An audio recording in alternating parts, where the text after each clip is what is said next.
Okay, look what I got. I was given a bag of green peas and the ham hocks, leftover ham bones from the holiday. Man, oh man, there's nothing like a bowl of hot pea soup made from fresh bones. Let's see if we're gonna make this up. I'm gonna get this pan on first over here. We got a nice heavy duty enameled cast iron skillet here, cast iron pot.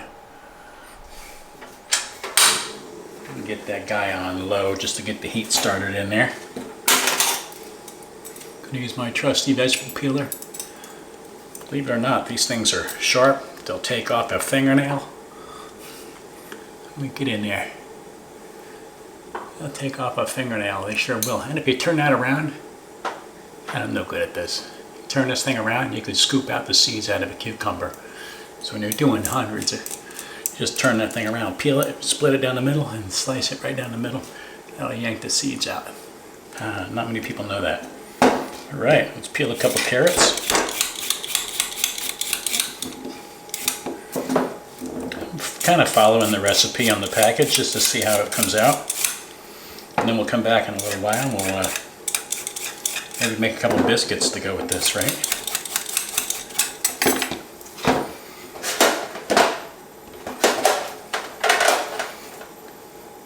I got a lot of carrots to peel. We usually peel them onto a pan. Saves a lot of time. Okay, peeling the carrots. You're gonna dice up a carrot. I'm gonna make these fairly small. Nobody says you can't make them manageable. Cut them smaller, doesn't hurt. Okay, cut one side flat, about as thick as you want them, and then lay it on its side. You're not gonna be chasing that guy around. Get your fingers out of the way. Get the size of your dice. To get better at it, you can stand it up on its side and do a couple pieces at a time. Or just go right down the line.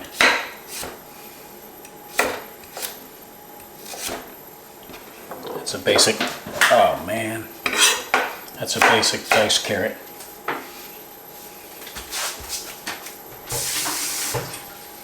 Alright, do it again. Take a cut out of it and lay it on its side, get it flat. There's nothing worse than chasing around a hard carrot. Okay, get it flat, roll it over. Fingernails out of the way, and flat, roll it over.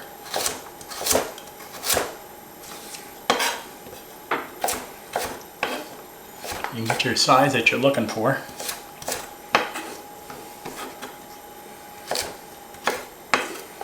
Pea soup, you can make them large, you can make them smaller. It's going to cook in there for quite a while, so I think this is going to take like 40 minutes. Turn them sideways, keep your fingers out of the way, cut them to the size you want them.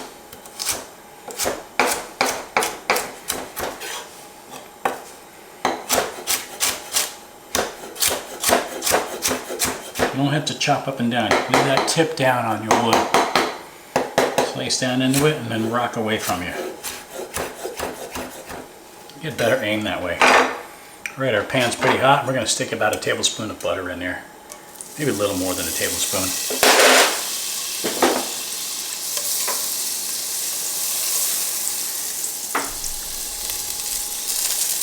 Ooh, that's hot. Let's get our onions in there, or carrots in there. And I'm going to turn the heat down, definitely. We don't want to burn these up, do we?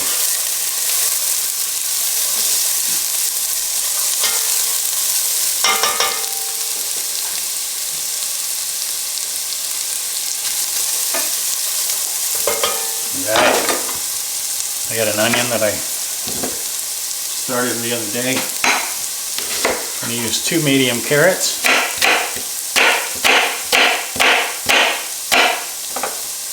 About 3/4 of an onion.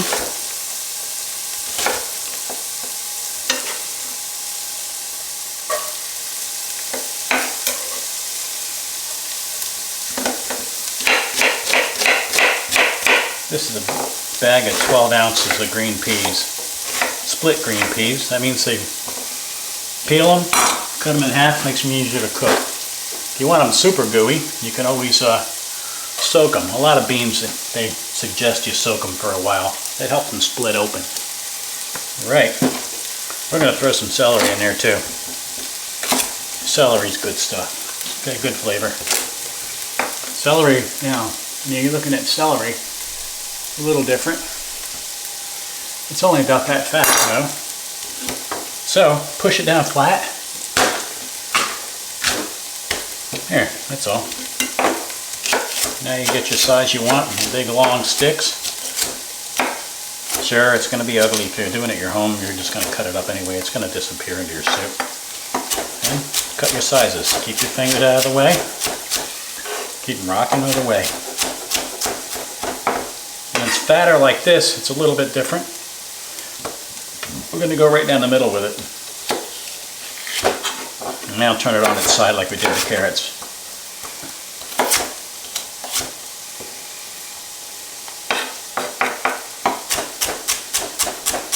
Just giving it a little bit of celery flavor. And we want to saute these veggies. Okay, let's get rid of these guys. We don't really want to saute these things. We want to sweat them out. Sweating is when you're cooking them at a lower heat, and just bringing the liquids out of them without changing the color on them.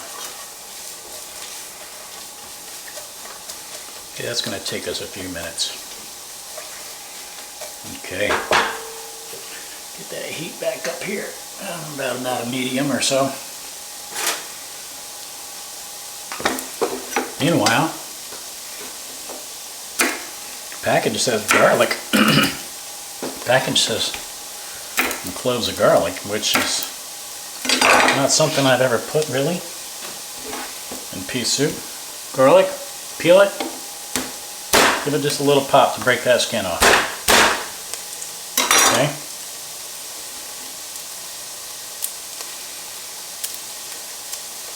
I've seen people put them in a jar and shake them. And the skin comes off. That's some ugly garlic, ain't it? It's alright, it's all garlic. You don't want to get the garlic in there when it's hot pan, hot, because it'll just burn up. There's so much sugar in the garlic.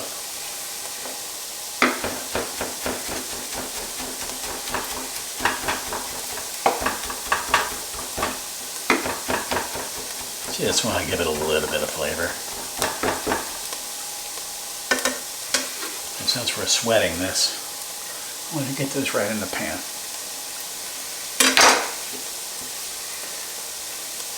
For these ham bones, I already picked a lot of the meat off. When you're doing it like this, you don't want to take too much off of here. You want to leave it on the bone, whatever's sticking to that. Because if you start taking it off, trying to get as much as you can to get the bones clean and then throw it in there, you're going to have a lot of small parts floating around inside of your soup. Sure, I mean, you're going to eat them anyway, but you're going to eat most of the pieces. But these you want to take out afterwards. You just want to get a lot of flavor out of these. So we're going to sweat that down. That's going nicely.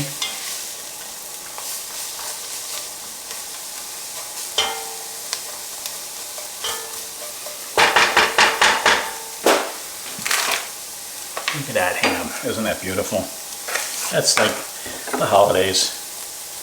People always don't know what to do with that. And then if someone gives it to you, that's like, I don't know, that's like a great gift anyway. Someone says, who wants the ham bones? I'm always like, oh man, I hope that nobody takes them. I'll take them. So we're making split pea with ham. The same thing here. You make them the size you want them.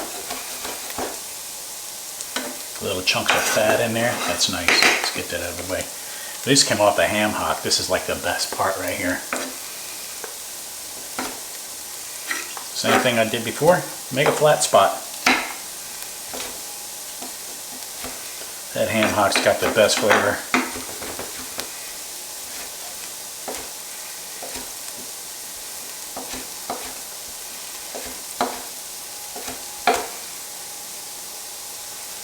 A little too much fat right there.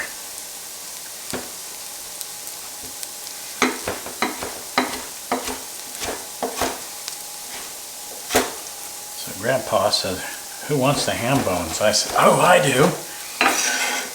And then he came over with a bag of peas afterwards. I'm thinking I'm going to be making lima beans and what have you. But hey, peas are great. See the same thing, I'm keeping my hands away, I'm rocking it away from me. You don't have to chop. Chopping is not necessary. It looks cool on TV. It sounds cool whenever you got people around, you're going real fast. You're just trying to eat, right?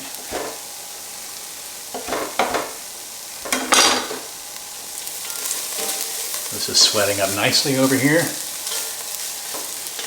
The onions are starting to get translucent. You can use whatever color onions you want. I had a red onion in there. Let's see if we can't get that baby in there, huh? Looks good, huh?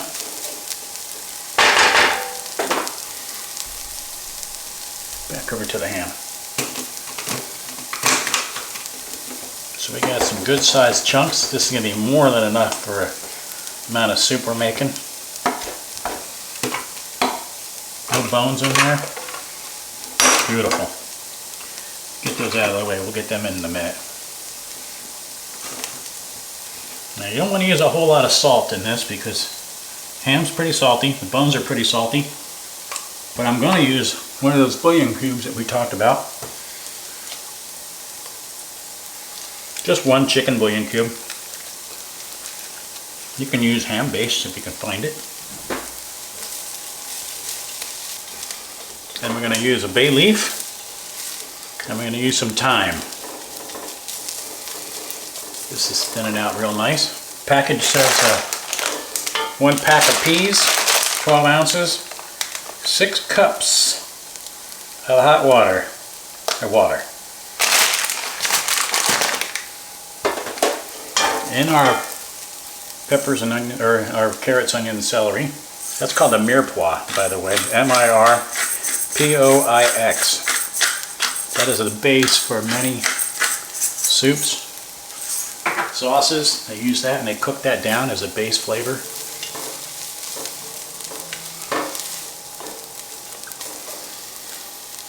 Alright, look at that. Looks good, huh? It sweated down nicely. Didn't change the color too much. Onions are soft.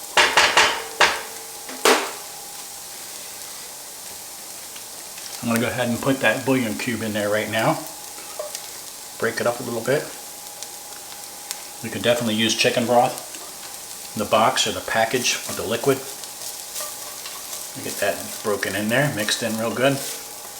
Oh, that's it. Bones are salty, so I'm not going to add too much salt. We can always fix it later.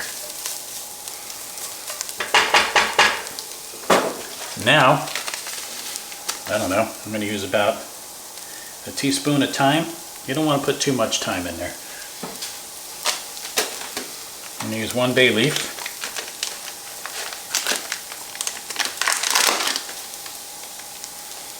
Bay leaves come from a tree called laurel. I'm going to use a big one. When you put these in your food, make sure you count how many you put. Because I'm no good at this, really. There you go. Because you got to find those guys afterwards. You sure don't want to go swallowing down one of them, huh? You know what? For this soup, I'm going to put 2. I like that idea. Okay. I add my bones in there. Let's get our peas in there.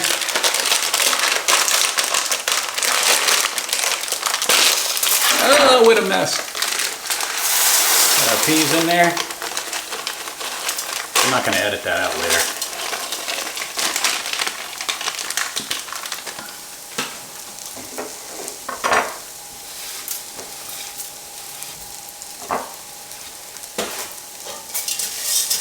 I'm going to give them a quick stir inside of this pot here. Doesn't do anything different. I'm just going to do it anyway.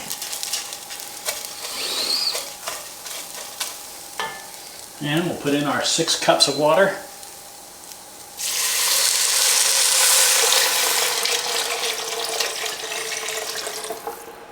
These are going to suck that up.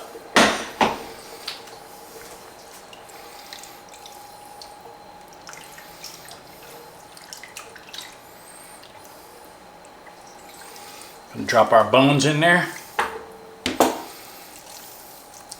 That was the ham hock. Look at that thing. That's got a lot of stuff in there. That bone marrow was in there. I think this was one of those honey hams. That's going to give it some nice rich sweet flavor too of the peas. I'm going to throw that in there too.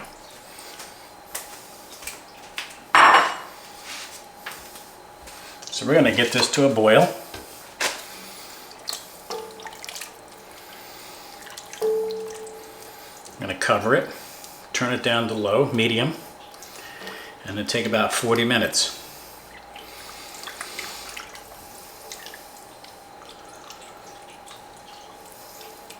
About 20 minutes in, we'll come back and check it, and we'll put our little ham dices inside of it because we want to give them flavoring the soup too. All right,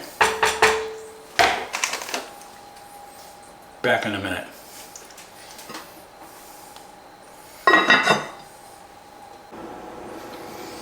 Alrighty then, well, it's been 30 minutes. I waited 30 instead of 20 because I wanted to get a better timing on the biscuits. Let's see what we got here. Is this thickening up nicely? Oh boy, I bet that's all foggy. Let's give it a poke, huh? A little bit of fat came to the top. That's a little bit of butter. A little bit of ham oil. That's fine. Peas are coming along nice. Nice and plump. Still a little firm. Yeah, they're still crunchy. Not super crunchy, but alright. So, we're going to take our ham, diced up nicely, and add that to it. Give this a stir. These are going to cook so tender that we're not going to need to puree them or do anything to that. Make sure all the peas are down in the water. Alright, we'll get that back on the stove. It smells good. Get that back on the stove. Oops, we can't forget those. 15 more minutes. Let's see what we got. That said 40. It's been 30.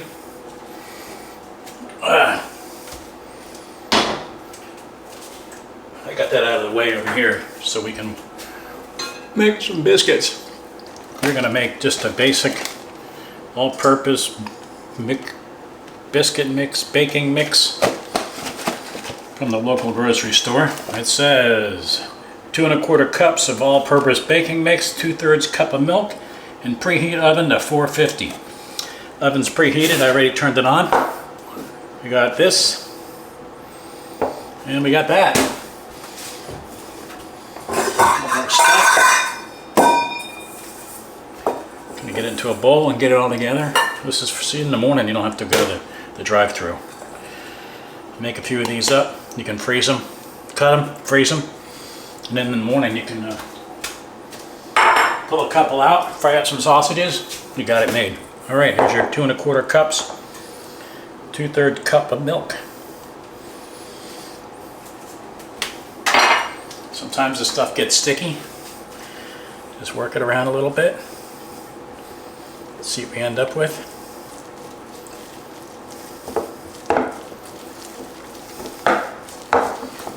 Look at that. That's some pretty sticky stuff, ain't it? Not be able to do much with that, are we?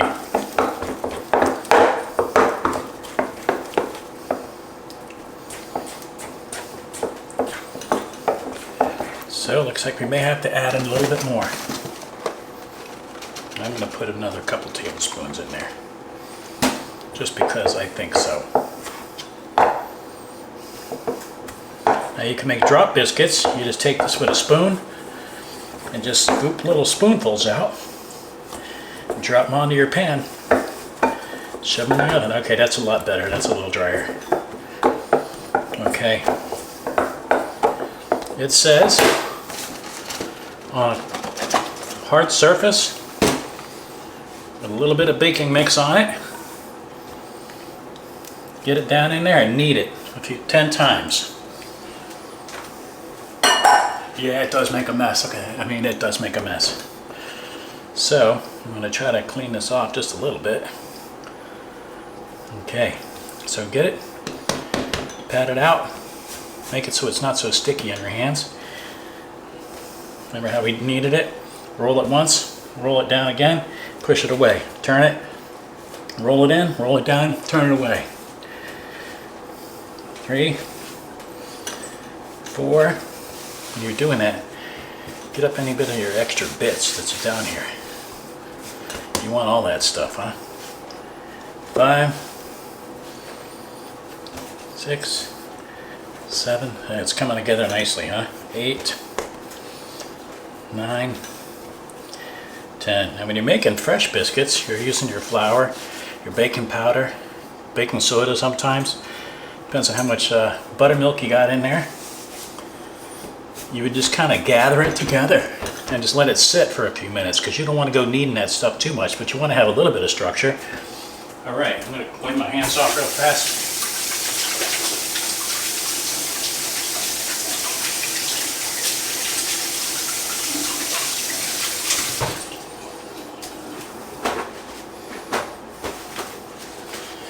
All right, we're back. So it says, on a lightly floured surface, roll it out to a 1/2 inch thick. That's nice and soft. You can hear it, it's got a nice thump to it. Turn it over, get your shape, push it with your hands to start with. It's got a nice look to it, huh? This is just basic $3 a box. Get it square. You can use a biscuit cutter, which is a biscuit cutter is basically a piece of metal. It looks like these. They come in different shapes and different sizes. You turn it upside down, you push it, you turn it. A lot of recipes say don't turn it, just push it down. All right, so we want to go a 1/2 inch thick on these. We want to keep this as square as we can because we want a square. We're not going to cut little circles out of it. The problem with cutting circles is you end up with all that extra dough in between each one. And you want to watch what you're doing because when they say a 1/2 inch, they mean a 1/2 inch. They don't want you to go jacking this thing down to a 1/4 inch thin because then nothing's going to happen when you try to bake it. Okay, this says you get 8 biscuits. So if we cut circles, 3, 4, 5, 6, and then in between each circle, you would get your 7 and 8. Then you'd have that little leftover stuff. But we're not doing that, like I said. We're going to take a knife that's about a 1/2 inch thick, 3/4 of an inch thick right there. So press it down a little bit, and it's going to start rising too. All right, perfect. So this way, you figure we're going to go this way and this way. You're going to be too small. So you want to cut it in thirds. We're going to get 9 out of this thing because you're not going to get 8 out of it. So we get her nice square. Turn your knife over and kind of slap it a little bit. Careful, don't cut yourself. Slap it again. Get your shape. All right, you can make your corners as sharp as you want. Good sharp corners should be fine because we're going to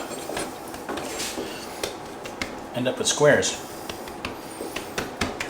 Okay, so we figure thirds and thirds, and to give us 9. You don't have to cut it right away.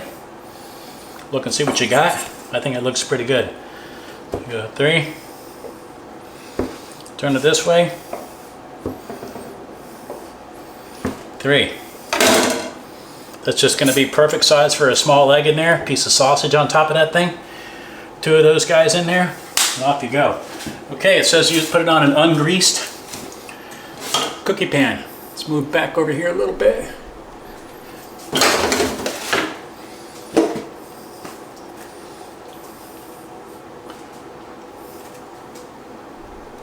All right. You don't want them close to each other because they're going to grow. Okay, you can shape them more if you want a little bit right now. Try to get that corner sharp. Doesn't matter.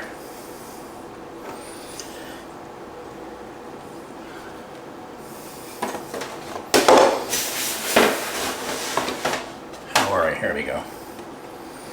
Peas are smelling good back there.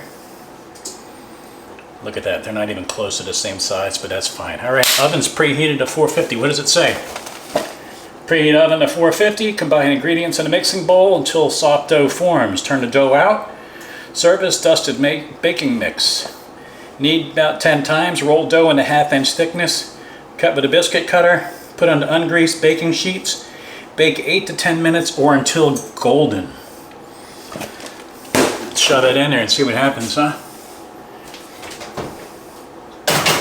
Alright, oven's at 450. Peas are over there cooking. I'm going to clean this mess up and I'll be back in 8 to 10 minutes. I'll keep an eye on that. Time's up. Let's see what happened to the biscuits. Okay. That is 10 minutes because it was about 2 minutes before I turned it on. I said set timer 8 minutes. So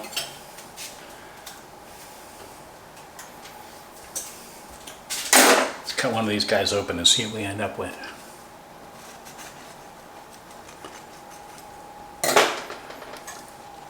That's it, huh? Just a perfect biscuit.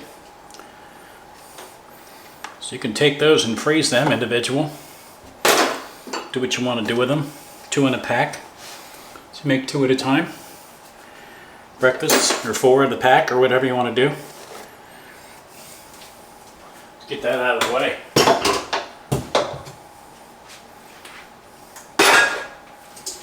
Let's check on our peas.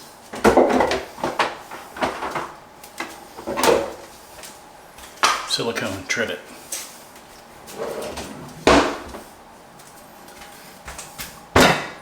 Nice, huh? Here comes the steam. Oh, baby.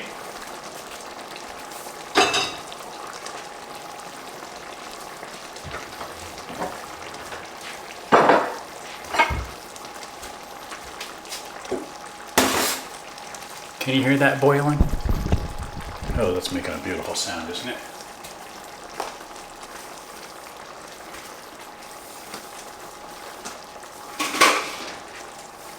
Sorry, I couldn't find my spatula.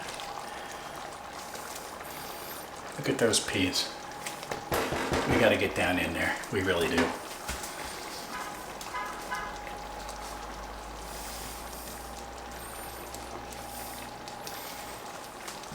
This was about an hour total. The peas are cooked to perfection. They're starting to break down a little bit. Love that camera. That thing's really focusing nice. And they're going to cook still for a little while, a couple minutes more, because they're boiling in there. So now you see why we didn't have all those extra chunks of meat and fat and everything. Now we can just reach in here and grab this out of here. If you stir it around a whole lot now, all these pieces are going to come off and get into your food, which is fine. I mean, it's not going to hurt anybody. There's that big chunk right there.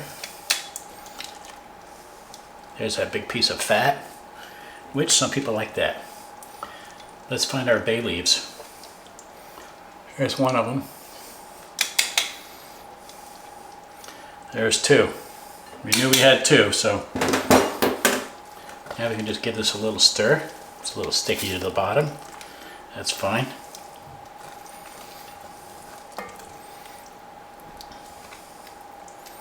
Beautiful, huh? And get that in there. There you go. Autofocus. I find that really nice. And there we go. Pea soup. This was quick and easy. Had other stuff to do. Get a little bowl of it out here. It was on medium the whole time. I kept it covered the whole time. You can see down at the bottom there, huh? It got a little hot in a couple little spots, but it ain't burnt. That just browned up a little bit. Nice. Let me back that out.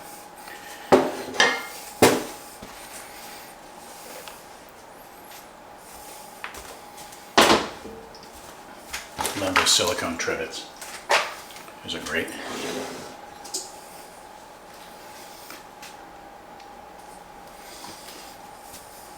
We don't want that in the picture, do we? Nope.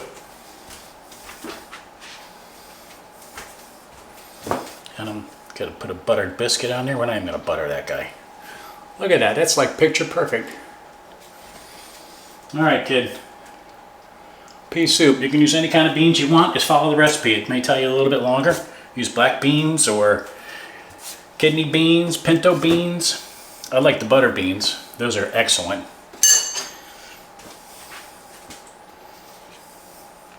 Yum.